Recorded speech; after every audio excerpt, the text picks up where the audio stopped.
Okay, we're back, and I'm not here from my phone this week. So thank you to technology and technology that works. It's really nice to see you all. Happy Thursday night. I don't know about you, but I've had a day, and but we're gonna have some fun now.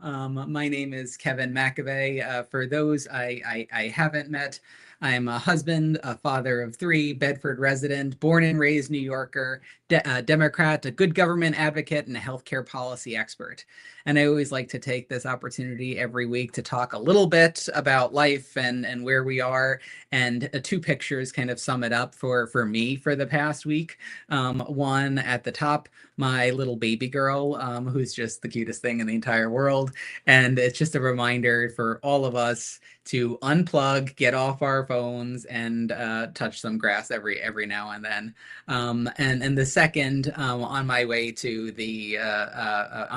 work one morning last week, I saw Effie Phillips Staley at the train station, and we gave each other a nice big hug. Because even though she at the end of the day she didn't quite align with my what I was looking for in a candidate, we have to remember that the everyone running for office is just making a tremendous sacrifice, and two, these are all really good people.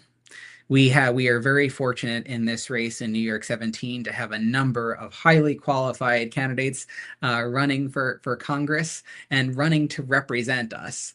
And for that, we are really grateful. And I am grateful for Effie running, and I respect all of those who have considered her and really gotten to know her over the course of the past year that these folks have put their lives on hold.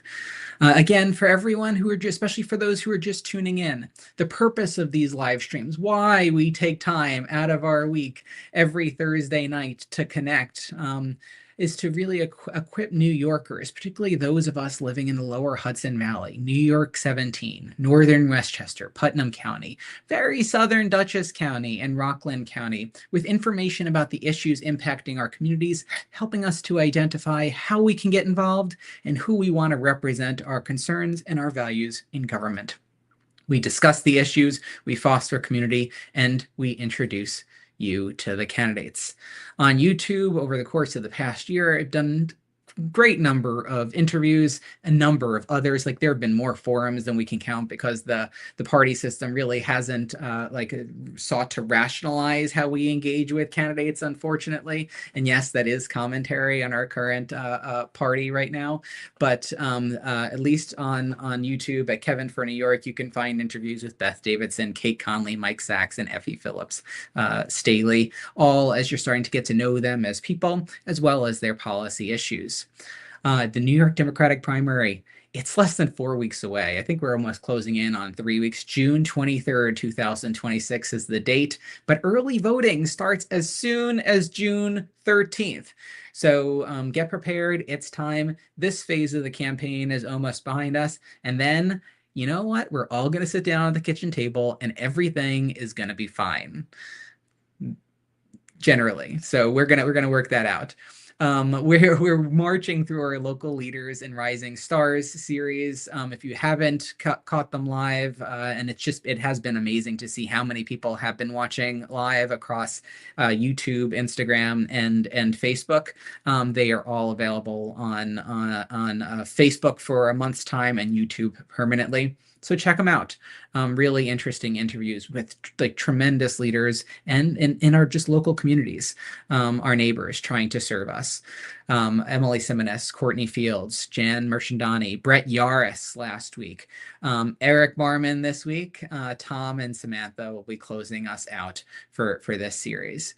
But before I get to Eric, I wanted to actually bring someone up who's gotten to know him a little bit over the course of the past couple of years. Jen Knappersack Klein. Jen is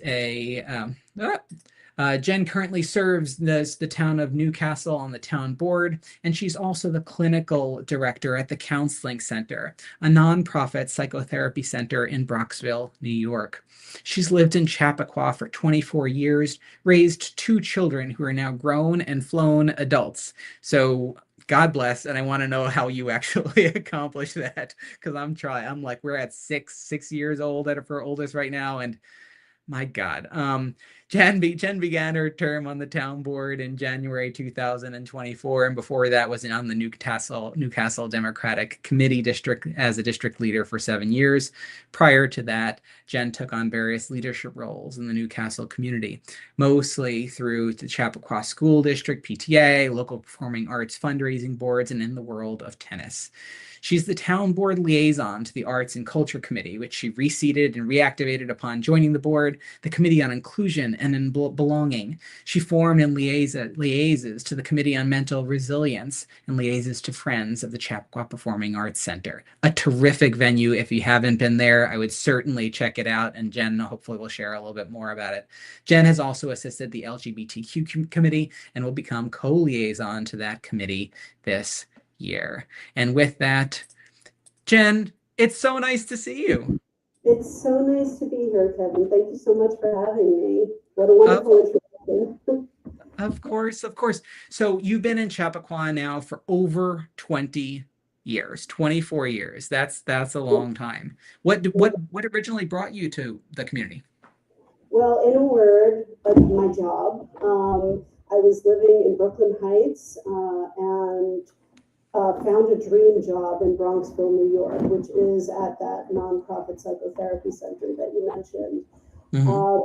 And I commuted from Brooklyn Heights to Bronxville for a couple of years, but it was getting sort of tiring. I had a little son who's now 25. And it just made sense. My husband and I also grew up in the suburbs of New York, across the bridge in Rockland. And so it was sort of a natural decision to want to build our family in a suburban community.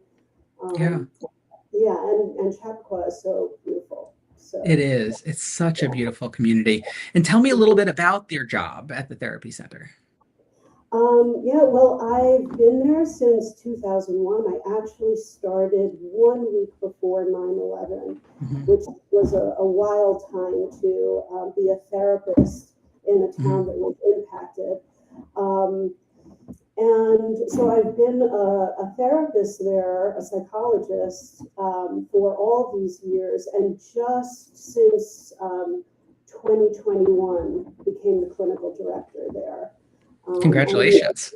Thank you. We have a board, we fundraise, we provide psychotherapy to people who can afford it, but also people who can't. And that's why I actually love working there, because it feels like we're providing access to something really important. Yeah, I mean, just out of curiosity, like at the counseling center, given how long you've been working there, have you seen the needs change or grow over time, just from your professional perspective? Right. Well, I mean, during COVID, the needs changed profoundly. How so? Well, I mean, people, went through something tremendous, something none of us have really ever experienced before. The therapists were going through it at the same time. It was really unique. And the way we provided therapy changed drastically during that time. And it really hasn't, gone back to how it was. I mean, I only did in-person therapy before 2020. And now, I do a hybrid provision of services. I think the field has changed in that way. And also people are becoming therapists in numerous ways. Not just psychologists, not just social workers, there are mental health counselors, marriage and family therapists, applied behavioral specialists, and so you can provide therapy in numerous ways. That it's just so fascinating to hear, like how the needs of a community change over time, and also how we learn to better serve those needs. And I think like just in even in your profession, it seems to be really oriented towards service. When did you, what made you kind of build on that record of service to decide to run for town board? And can you tell me a little bit about that experience? Yeah. I would say, Kevin, it's been a slow burn. You know, in the earlier years of my living here, I really just dabbled, especially because I was a working mother. I dabbled in volunteerism in town. And it was mostly driven by my children, you know, the things that they did and the things that I wanted for them. And as you have your fingers in the community in numerous ways, through numerous committees or whatever it is you're doing, you really grow to care about how the community develops. And I just love being in support positions. So then in 2016, that famous election, you know, turning toward the political became just obvious to me. I Mm-hmm. mean, I was always politically minded, but it was just a critical moment. Mm-hmm. I became a district leader then, and the rest is sort of history. I just kept getting more and more involved, more passionate about it until, you know, finally people were saying to me, Jenny, are you going to run? You know, Mm-hmm. and so it was just that kind of evolution. Well, thank you for running and thank you for your service. For those a family member of mine who I will not embarrass actually asked me, so like what does a town board do?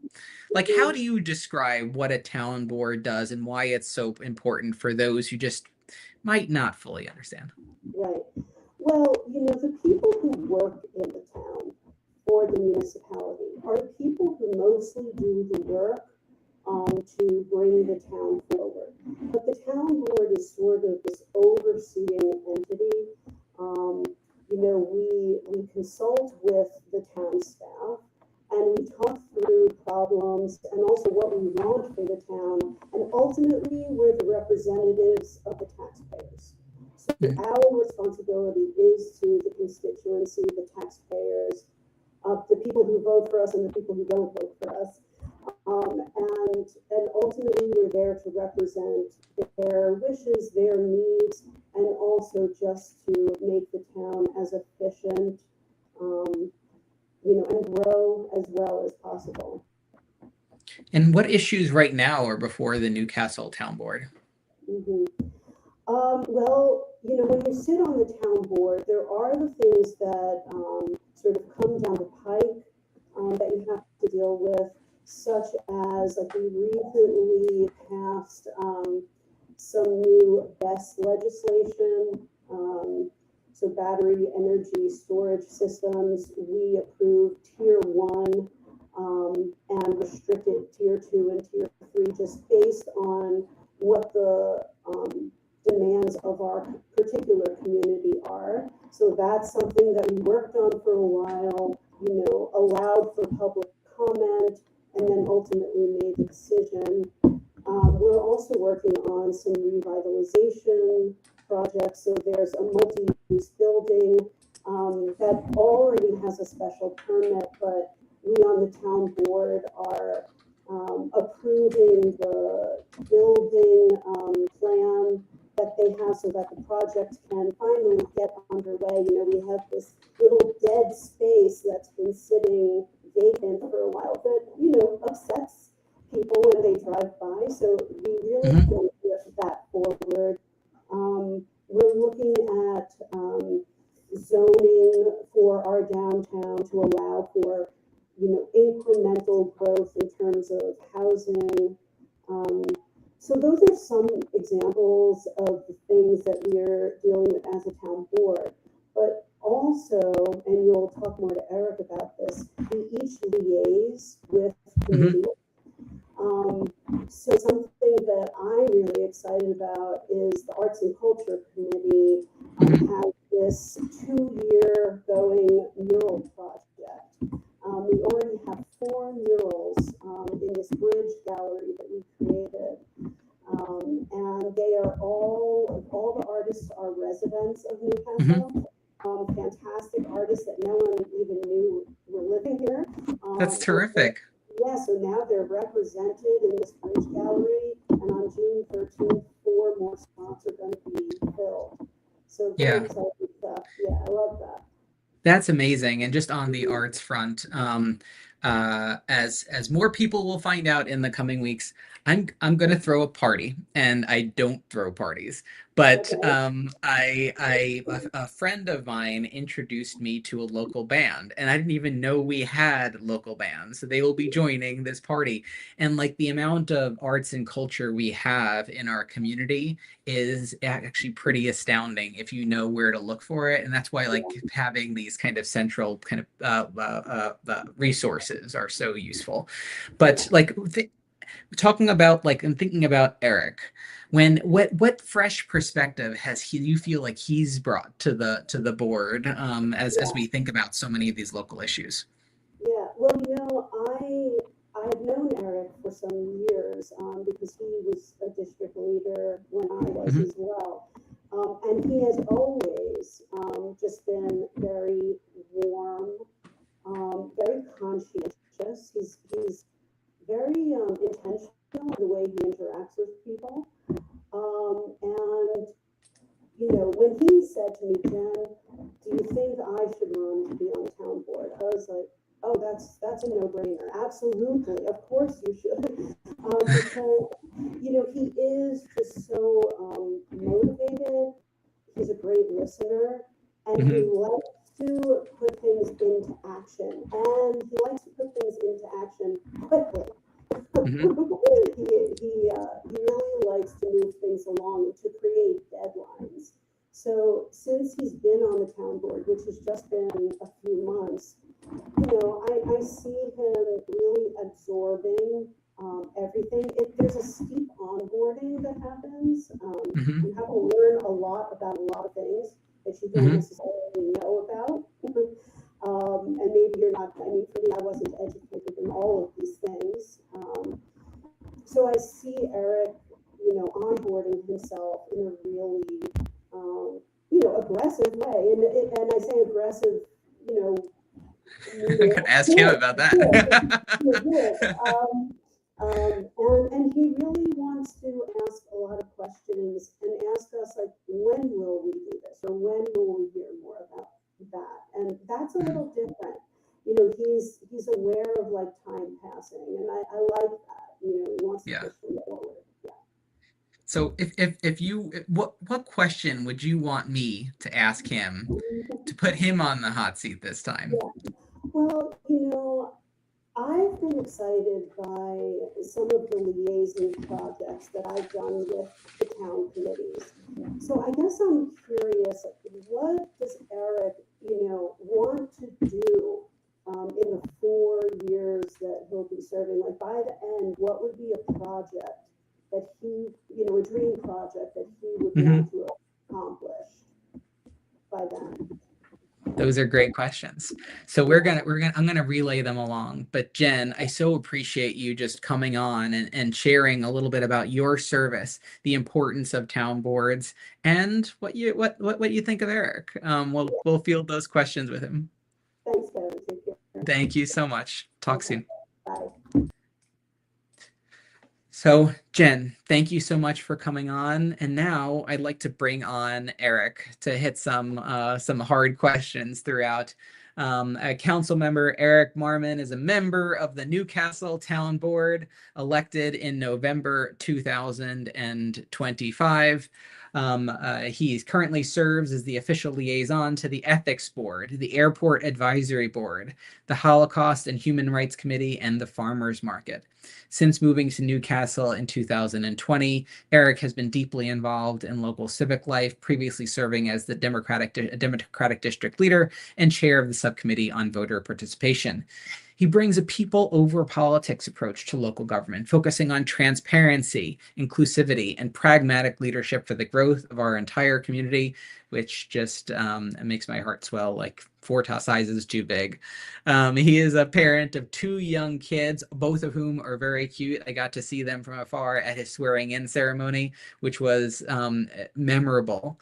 He knows firsthand what's at stake, and he's committed to making our community an even stronger, more vibrant place for every family to call home.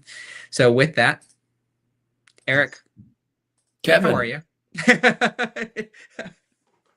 That was nerve-wracking. Yeah, well, That shouldn't have been as terrifying as that was. So I was trying to think, Yeah. did I meet you last year at the Newcastle, and did we have an exchange? We did. We did. I'm so glad. You showed up. It was right after the election, Uh-huh. and you gave this route. It was right after Trump had been inaugurated, and it was Mhm. his first 100 days, and he was doing all these terrible things that we don't need to relive or rehash right now. And you spoke to us for about 8 minutes, and the first thing I said was, Kevin, I'm whatever you're saying, I'm ready. Let's go run through a wall. Like you had me so far. You had the whole group very fired up, and it was the first. Optimistic. I don't want to say it was because it was that very Mhm. early days of when it just seemed like everything was terrible every Falling single apart. again, everything was falling apart. But it was the first time someone came in and said, "Here are these horrible things, and here are the steps we are going to take to slow them down, to prevent them, and to fix them in the future." So it was very memorable for me Yeah, because everything was doom and gloom, very much myself included. It was very much put our heads in the sand for a little bit. yeah. It was the first person who had come to our committee, and quite frankly, I had heard from the Democratic Party with, I wouldn't say an optimistic, rosy outlook, but with the, all right, we got knocked down. Here's how we get back up. Yeah, well, I actually, believe it or not, I just thought of that today. I knew you from like, even before, but like just speaking of beginnings, like what was your beginning in Newcastle? Like what brought you to town? Sure. So, I mean, my story is the tale you've heard 1,000 times, right? I met I my partner. haven't heard it 1,000 times. No, no, not me personally, but my partner and I, Alex, we met in the city, and we moved to the burbs, right? We moved. She's from Westchester, so we were always going to move back to Westchester. I fell in love with Newcastle. I fell in love with Chappaqua. It very quickly felt like home for us. We moved in June of 2020. So my big joke was it was a great time to meet new people. Everyone was out.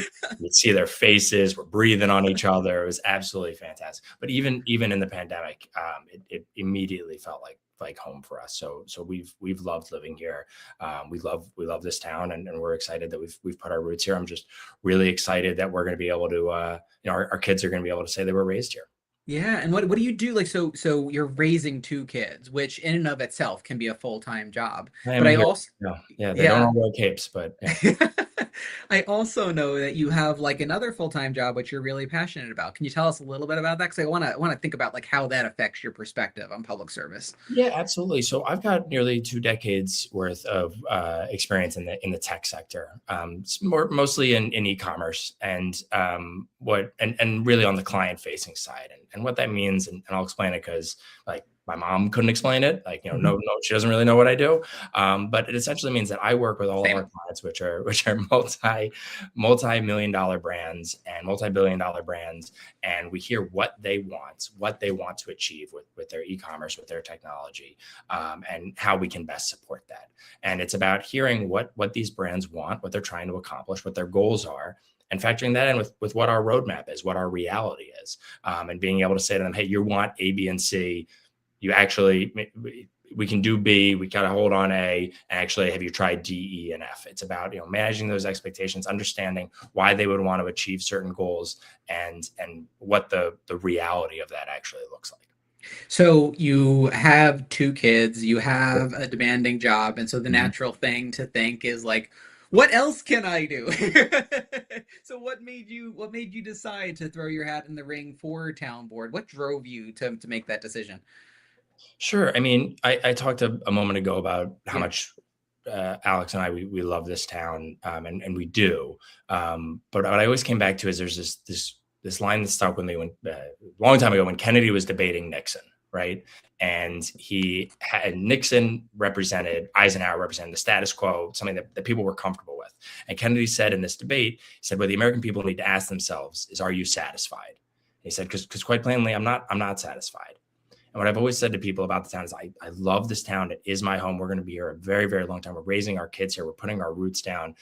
But don't confuse my love for satisfaction.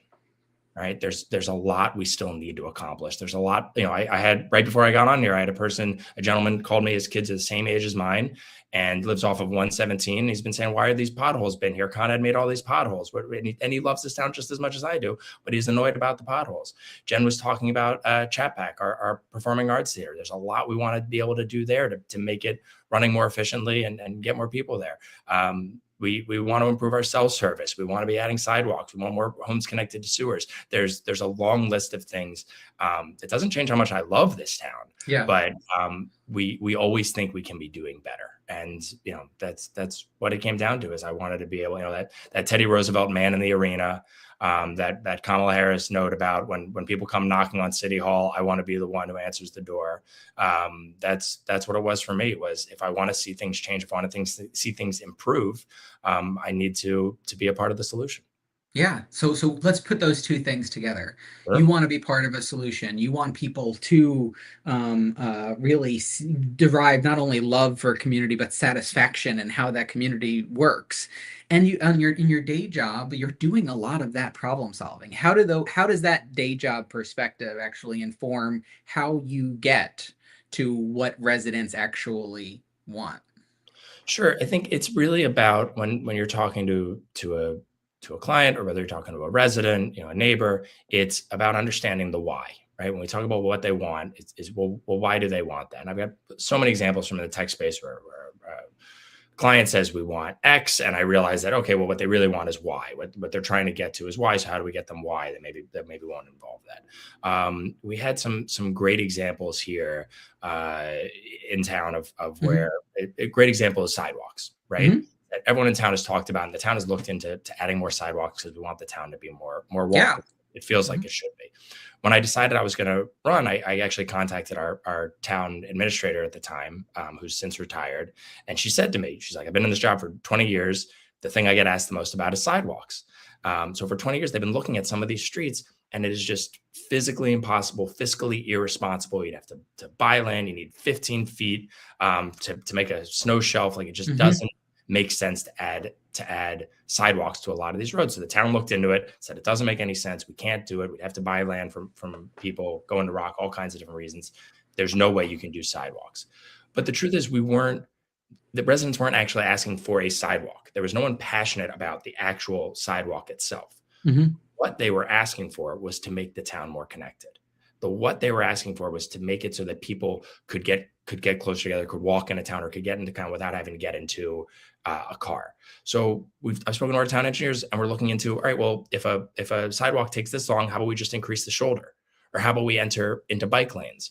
There's been a lot of time and investment going into what's being called the Chap Line, which is going to connect one of our downtown areas, Chapel Crossing, to another one. It's just this idea of, it was never about the sidewalks. The what residents want wasn't a sidewalk. What they wanted was the town to be more connected. And so we need to find, rather than just saying we can't do a sidewalk, it'll never happen, it was, let's find a solution to the actual problem, which was that people wanted the town to be a little more connected. Yeah. And that is like, and we find that so often, at least I find that so often in my work in consulting. Sometimes someone may come to you with a problem, but when you help unpack it, it actually has a little bit of a different root cause. And if you can address that, it solves their problem. Yeah. So, but like the idea of the public sector solving problems, small and big, and its capacity to do that is a very democratic notion. So can you talk to me a little bit about, like, when did you first start thinking about yourself as a Democrat, and what does being a Democrat mean to you? Sure. The short answer to what a Democrat means to me is, I got another quote for you on that one. I know. RFK, the original, not this off-brand new version. The original is, the father said, those of us who diet need to always be obligated and think of those who starve.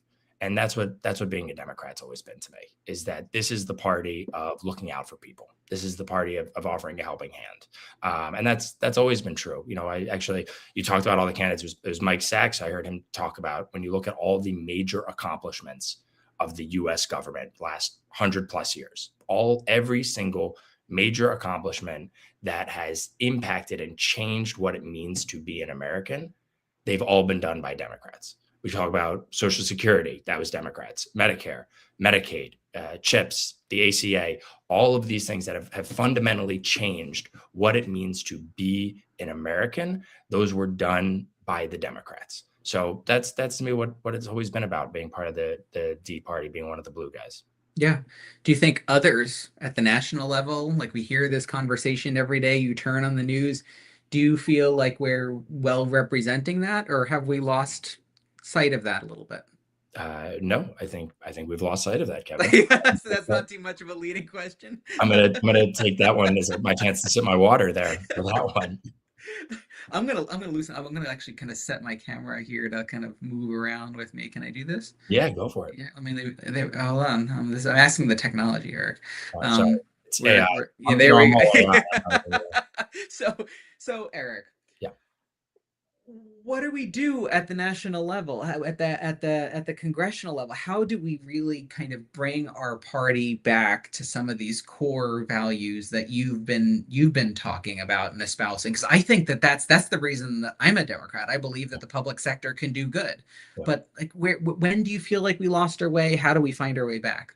Yeah, I mean, it's the same thing I talked. You Yeah. referenced my inauguration, and it's about delivering, right? Mhm. It's about being able to show people. You're seeing it in New York City right now, where the mayor was in their first 100 days. He was talking about all the potholes he filled, and I Mhm. referenced potholes we have up here. We're seeing it with Spanberger. I saw her in Virginia. She's referencing all the things that just listing out some of their accomplishments and being able to say to residents, here's things that we've actually delivered for them.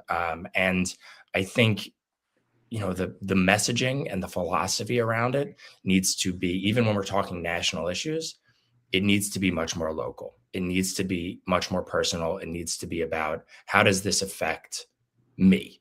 Mhm. And there's that great philosophy piece from the 1700s. Adam Smith, I think his name was, and he talks about how, if you hear about some far off tragedy, I hear about an earthquake on the other side of the world, destroys a bunch of homes, maybe kills some people, a horrible tragedy, but it's on the other side of the world. I'll think about it.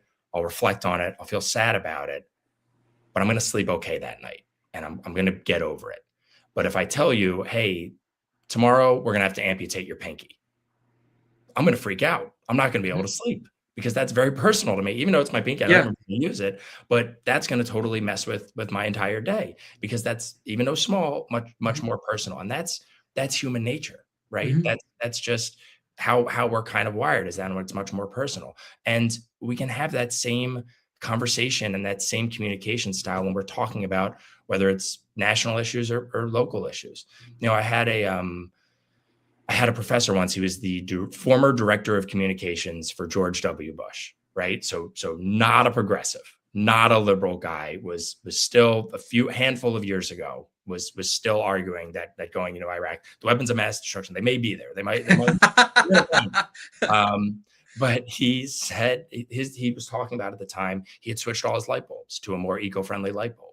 And I remember him saying, he's like, I didn't change these because I think it'll help fight climate change, because I don't believe in climate change, but it's going to save me $3 a month in my electric bill. And that was the reason he did it. And that's why you won him over to something of a policy, which in this Mhm. case was just light bulbs, but of something that he believed in, because he had a tangible, actual thing on his level, that he was going to have $3 more in his pocket every month, by making this change. And I think there's loads of examples of every single major policy that we can take and find a way to communicate that, how that will impact you directly. Yeah, thinking about the issues that individuals have Yeah. and which of those issues that we can impact and affect change Yeah. through the power of government at all levels. And big things can be done if we both believe in it and we have the right leaders in place who are able to kind of bring the policies back to deliver for folks. And are willing to fight for it and are willing to push for it. That's Yeah. exactly right. I mean, we have had both chambers of Congress and the executive multiple times in my lifespan and your lifespan. Mhm. We've had, we obviously, the ACA was one that I referenced, but we had other, CHIPS was one that I referenced. It was Mhm. both of our lifetimes. But we had more opportunities this under Biden, and unfortunately we weren't able to take advantage and really deliver for people, that something they could hold on to and they could point to. Yeah. So as we think about like this vision of Democrats, and I don't think that we're alone in Yeah. kind of feeling like this, where we can often as a party lose sight of our core values and go astray. But like as you're thinking about like our congressional race, I know you're not going to endorse, but like what would you say to folks who are tuning in about the types of characteristics that you would look for that you think are important ultimately in a candidate to go up against Representative Lawler? Sure. I mean, the thing I at the end of the day, the reason I'm very excited about all five of the candidates in the Democratic primary right now is because while there are obviously some differences in policy, and I Mhm. strongly urge anyone listening who hasn't watched your forums with them and your interviews with them to go back and do that. So, Kevin, there's my quick plug for you. Thank you. Um, they're fantastic, and it gave me a good insight into each candidate. But for me, what I respect about all five of them is that I have confidence, and I know that each one of them has no fear of talking truth to power. That all five of them would say yes or would say no to a Republican president. They'll say no when that person is wrong, and they'll say yes when that person is right. And they would do the same for a Democratic candidate. Excuse me, a Democratic president. That is. I have a lot of issues with Mike Lyer, but the biggest for me is that With who? that would be Mike Lyer. Oh, that's another thing. Liar. We'll talk about that in a second. Okay. For me, the my biggest issue is that he has this fear, this need to bend the knee to Donald Trump, this refusal to speak truth to power. My parents live in Maryland. They had a governor down there, Larry Hogan, who a Republican who they respect very much because he had no problem saying no to Trump. If we had a Republican representative who would say no to Trump, who was independent, it would be a very different conversation. But this is a gutless man who has no problem bending the knee, as I said. And what I respect the most about our five candidates is that I have confidence that if they are in Congress and we have a Democratic president that they disagree with, that they are not going to be afraid to say that. And I respect that. Absolutely. And I do think that our congressmen and congressmen, I will have some other remarks for you at the appropriate point, um, really is the great enabler of this president and has been for over the past 18 months. And that's not something that folks who've been paying attention are going to forget. But I do have a controversial question for you, Eric. Okay, we're not going to go back to me calling him Mike Lyer. I'll You, jump back to you. Tell me. I think we should start to implement that. I mean, It's because yeah. I mean, the constant I mean, the part that irks me the most is that the representative knows of what he speaks. He knows of what he speaks. You're exactly Mhm. right, Kevin. And firstly, let me say that whichever of the five candidates that starts calling him Mike Lyer first might get my vote. I'm just going to go out there. We should totally be calling him Mike. I know nicknames; those are Trump's Mhm. thing. I get Mhm. that. I just keep thinking back to Ted Cruz in 2015, 2016, where his whole thing was trust Ted, but Yeah. Trump just kept calling him Lion Ted, and you couldn't believe anything he said if he just kept calling him Lion Ted. Mhm. So his name is Mike Lyer. It's Yep. so easy. It's low hanging fruit. And he lies. He's lied about cuts to Medicare. He lied about cuts to Medicaid. He lies about his town halls. He doesn't let people in. He kicks people out. He doesn't let you videotape. He lied about whether he wanted to run for governor or not. I mean, he's lied about his record. He calls himself a moderate, but his record, you look at his voting record, he's very extreme. He lied about the salt cap. He says that he helped out with the salt cap, but he's doing things that are literally taking money out of my pocket and my neighbor's pocket every single year. The salt cap that was put in place by Trump the first time. Mhm. It's lie after lie after lie. The Mike Lyer thing is just, maybe I'm just reading too many Dr. Seuss books these days, so these line things kind of come into place. But it's low hanging fruit. Beth, Kate, Mike, John, Effie, somebody please start using it. What are we doing here? Come on. An endorsement could be in the wings. Who So knows? Who yeah, knows? Yeah, who knows? Anything is possible. anything's possible So with so 17 days till early voting. that's this is the time. This is when people actually start to tune in. Everybody's But waiting for that last second Eric Marmon June surprise. They're all you would be surprised, my friend. I received a call earlier today. But anyway, so David McKay yeah. Wilson reported our friend Kate Conley through the campaign, she's been noting that she lives in Ossining, Mhm. but as Suzanne Berger said in her endorsement this morning, which I do have thoughts on, which I'm not going to share quite yet, that Kate lives in Ossining Post Office in the town of Newcastle. Mhm. Is Kate Conley, in your view, a Newcastle or an Ossining resident? I see what you're doing, Kevin. I see.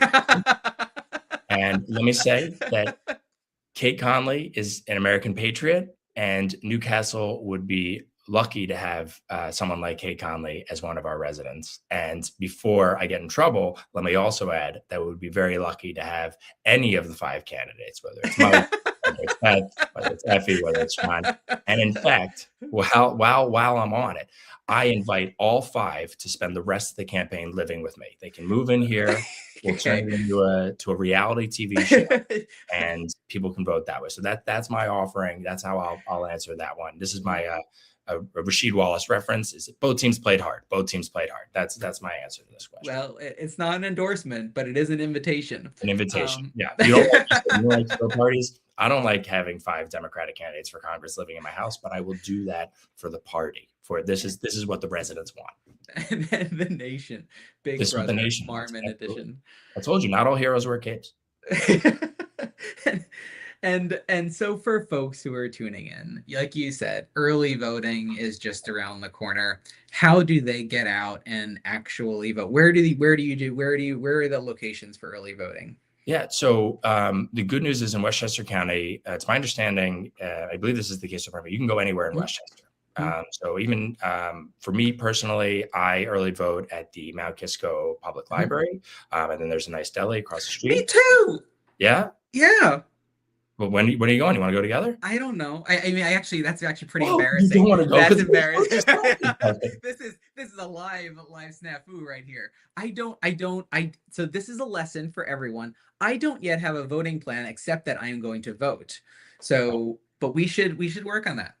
I'm giving you a voting plan. On the first day of early voting, you and me, we're gonna leave the candidates at my house because they'll all be staying.